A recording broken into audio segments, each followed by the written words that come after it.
Some new research shows teachers are giving high grades for work that would have scored lower in the past. This is a practice known as grade inflation. During the pandemic, a lot of schools took a more lenient approach to grading, eliminating zeros, not penalizing late work, and many teachers say grading practices still have not returned to normal. Overall, grades have gone up, even as attendance rates and standardized test scores have fallen. Laurie Weingarten is a certified educational planner and co-founder of One Stop College Counseling, with us to talk more about this. Laurie, welcome back as always. How common and widespread is this? Thanks for inviting me. It's pretty widespread. I work with students all over the country, all different types of high schools. And this is definitely the age of grade inflation, the era of, unfortunately, everybody gets A's, which might not be doing our kids a good service. No, so they get to college and it's a serious wake-up call. What are the risks in grade inflation, and how have we seen that play out over the last few years? Well, it started with the pandemic, and it was understandable that at that point, when students couldn't get on the internet and they weren't in school anymore, the teachers wanted to be compassionate and show some grace. So they allowed them to, some high schools were giving them A's just for showing up. There were certain high schools that were, you get an A, and then if you show up, and you get an F if you didn't show up, and there was nothing in between. But as students returned back to high school, a lot of things weren't really changing. So right now we do have high schools where you can retest until you get an A, or if you don't hand something in, you'll get a 50% instead of a 0. It's kind of like if you relate it to an adult. If they have a job and they don't come to their job, are they going to get no pay, or are they going to get 50% of their pay?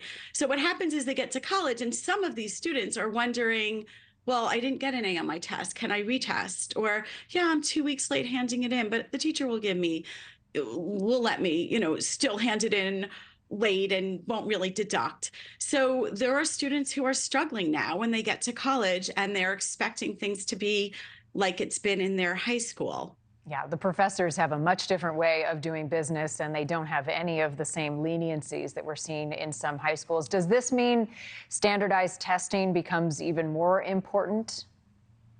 So in some cases, that is what's happening. There has been a return to standardized testing among some colleges because they're looking at thousands of transcripts with straight A's. There are high schools right now where B used to stand for good, and at this point, B is kind of standing for maybe bad in some high schools. You can see on the screen that the test scores are declining.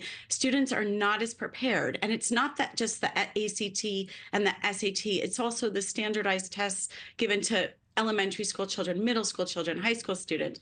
So colleges are looking at these straight A's, and they're trying to distinguish one student from another, and in that case, sometimes a test score will help.